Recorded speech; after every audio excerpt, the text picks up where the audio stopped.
नमस्कार दोस्तों। आज मैं एक और इम्पॉर्टेंट टॉपिक लेके आई हूँ, पिंडलियों का दर्द, काफ पेन। मोस्ट कॉमनली पेशेंट्स जब क्लिनिक पे आते हैं, आर्थराइटिस हो या ना हो, कई पेशेंट्स ऐसे होते हैं जिनको हमेशा कंपेयर करते हैं कि हमारी रात को पिंडलियों में दर्द होता है, ठीक से सो भी नहीं पाते। इनफैक्ट कई बार तो चलते चलते भी पैर ऐसे टाइट हो जाते हैं कि घुटने मुड़ते नहीं हैं और चलने में बहुत दिक्कत आती है। कुछ पेशेंट्स ऐसा भी कंप्लेन करते हैं कि आधा घंटा 1 घंटा कुर्सी पे अगर बैठ गए हो तो फिर खड़े होकर चलने में पिंडलियों में एकदम से दर्द होने लगता है। आज मैं इस टॉपिक के बारे में डिस्कस करना चाहती हूँ कि पिंडलियों के दर्द के क्या कारण हो सकते हैं और इनको हम कैसे दूर कर सकते हैं। मोस्ट कॉमनली पिंडलियों का दर्द का जो कारण रहेगा, मैं एक एक करके डिस्क्राइब करूँगी। अगर कमर से कोई नस दब रही है, नीचे के 1-2 मणके में से कोई नस दब रही है जिसका सप्लाई एरिया पिंडलियों की मसल्स में होता है, तो वो चलते चलते आपको दर्द कर सकता है।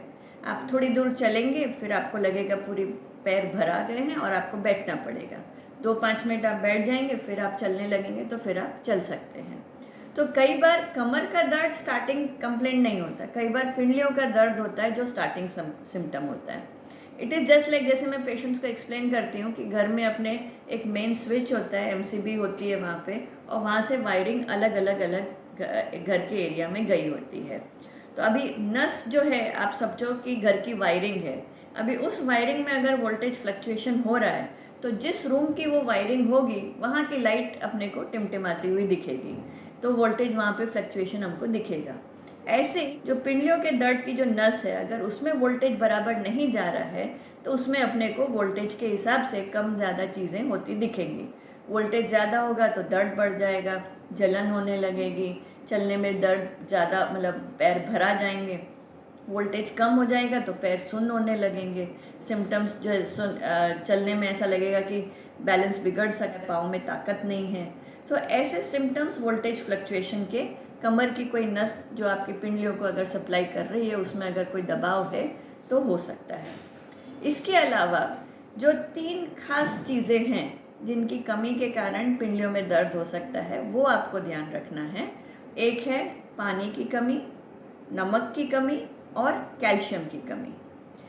इसका एग्जाम्पल मैं दूंगी। आपने जैसे काफ़ी क्रिकेट प्लेयर्स को देखा होगा, जब टेस्ट मैच खेलते हैं, कोई प्लेयर क्रिकेट वाला जो है अगर लंबा खेल गया, टिक गया है क्रीज पे, तो थोड़े समय के बाद धूप में, और ये अभी तो चलो सब पानी पीते हैं, पर कोई पानी नहीं पिए अगर, तो चलते चलते मसल क्रैम्प्स आने लगते हैं। जो क्रैम्प्स बोलते हैं ना, ये वही पिंडलियों का दर्द वही चीज़ है।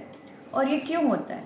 क्योंकि पानी की कमी हो जाती है। मसल्स को जितना पानी चाहिए, उनको हाइड्रेशन चाहिए, वो नहीं मिल पाता है, और मसल्स जो है सिकुड़ के बैठने के लिए बोलते हैं कि भाई बैठ जाओ, मुझे नहीं काम करना है। तो वो एक मोस्ट इम्पॉर्टेंट कारण होता है पिंडलियों के दर्द का। दूसरा होता है नमक की कमी। तो प्लेयर्स को आपने देखा होगा, फिर मैं उनका एग्जाम्पल दूंगी, कि वो नॉर्मल पानी नहीं पीते, वो हमेशा कुछ कलर्ड वाला ड्रिंक आपने देखा होगा, पिंक कलर का, ब्लू कलर का, ग्रीन कलर का, अलग अलग कलर के उनके ड्रिंक्स होते हैं। तो नॉट एक्चुअली शरबत, वो इलेक्ट्रॉल्स वाला जैसा पाउडर होता है जिसमें अलग अलग टाइप के सॉल्ट्स और मिनरल्स उसमें मिले हुए रहते हैं। फ्लेवर के लिए ठीक है, उसमें कलर आ जाता है, बट उसमें मेनली सॉल्ट्स एंड मिनरल्स होते हैं जो मसल्स की ताकत के लिए चाहिए, जो उनको एनर्जी देते हैं दिन भर वहाँ खड़े होके खेलने के लिए। बट ये मैं प्लेयर्स का एग्जांपल दे रही हूँ, बट ये चीज़ कॉमन लोगों में भी होती है। लेडीज़ को किचन में दिन भर खड़े, गर्मी में खड़े होके काम करना होता है, कम से कम 4-6 घंटा तो किचन में खड़े होके काम करते हैं, और आई थिंक घर का सबसे गर्म एरिया किचन होता है। अगर जेंट्स हैं तो उनको ड्राइविंग करनी होती है, हो सकता है घंटों घंटों कई बार ड्राइविंग करनी होती है। ऑफिस जाएंगे, कई बार लिफ्ट नहीं होती तो सीढ़ी चढ़ना उतरना, 3-3 4-4 मंजिल चढ़ना उतरना भी पड़ सकता है। तो और उसके साथ में अगर आप पानी नहीं पिए, काम में बिजी हो गए, पानी नहीं पी पा रहे हैं, कुछ लोग होता है कि हाई बीपी है, इसके कारण हमने नमक कम कर दिया तो डाइट में नमक कम हो जाता है, तो इस तरीके के सिम्टम्स उनमें आने लगते हैं। इनफैक्ट कई पेशेंट्स मैंने देखे हैं जो उपवास रखते हैं, जो कई बार होता है 8-8 दिन के उपवास हो गए, महीने महीने भर का उपवास हो गया जिसमें सिर्फ गर्म पानी पियेंगे या सिर्फ फल फ्रूट के बेसिस पे रहते हैं, तो एट दी एंड धीरे धीरे धीरे कहीं ना कहीं बॉडी में वीकनेस और खास ये पिंडलियों का दर्द के साथ में आते हैं। तो ये एक इम्पॉर्टेंट फीचर है, पानी और नमक की कमी। तीसरा इम्पॉर्टेंट कारण होता है कैल्शियम की कमी। जैसे मसल्स को कॉन्ट्रैक्शन के लिए कैल्शियम की ज़रूरत है, हड्डियों की ताकत के लिए तो कैल्शियम चाहिए ही चाहिए, मसल्स को भी कैल्शियम चाहिए। तो कैल्शियम की भी कमी हो तो आपके बॉडी में हड्डियाँ तो कमज़ोर हो रही हैं, हड्डियों का काम थोड़ा बहुत जो मसल्स कर रही थी वो भी वीक होने लगेगी, तो उसके कारण पिंडलियों में दर्द बहुत जल्दी आता है।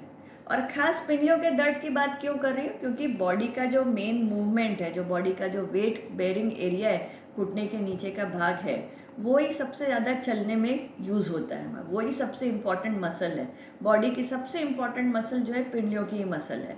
और इसलिए कैल्शियम की कमी तो चलो हड्डियों में होगी तो पूरी बॉडी में ही होगी, मसल्स में होगी तो पूरी मसल्स में कम होगी, तो सिर्फ पिंडलियों में दर्द क्यों आया, क्योंकि वही सबसे इम्पॉर्टेंट मसल है। इसलिए इन 3 चीज़ों का आपको खास अपने रूटीन में, डाइट में ख्याल रखना है। भरपूर मात्रा में पानी पीना है, नमक बराबर क्वांटिटी में, ऐसा भी नहीं कि बहुत सारा नमक खा रहे हैं, बट जो आपका रिक्वायर्ड, जैसे घर में नॉर्मल सब्जी दाल में नमक डलता है उतना ही आप डालें।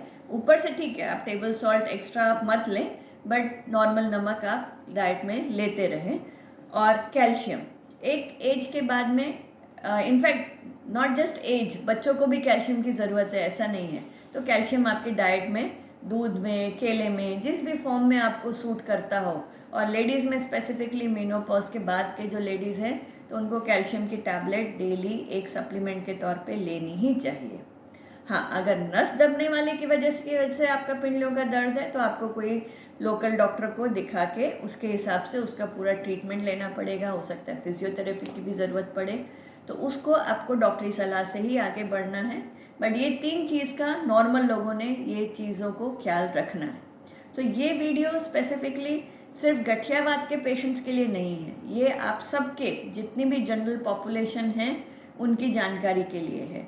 तो मेरे जितने भी सब्सक्राइबर्स हैं, मैं उनसे रिक्वेस्ट करूँगी कि इस वीडियो को ज़रूर ज़्यादा से ज़्यादा लाइक करें और शेयर करें अपने फ्रेंड्स और फैमिली के साथ में, ताकि ये कॉमन सी बात है जो हम ज़्यादा से ज़्यादा लोगों तक इस चीज़ की जानकारी स्प्रेड कर सकें। और इससे रिलेटेड अगर आपको कुछ और पूछना हो तो आप ज़रूर मुझे कमेंट सेक्शन में लिख के पूछिए, मैं उसका जवाब दूँगी। Thank you.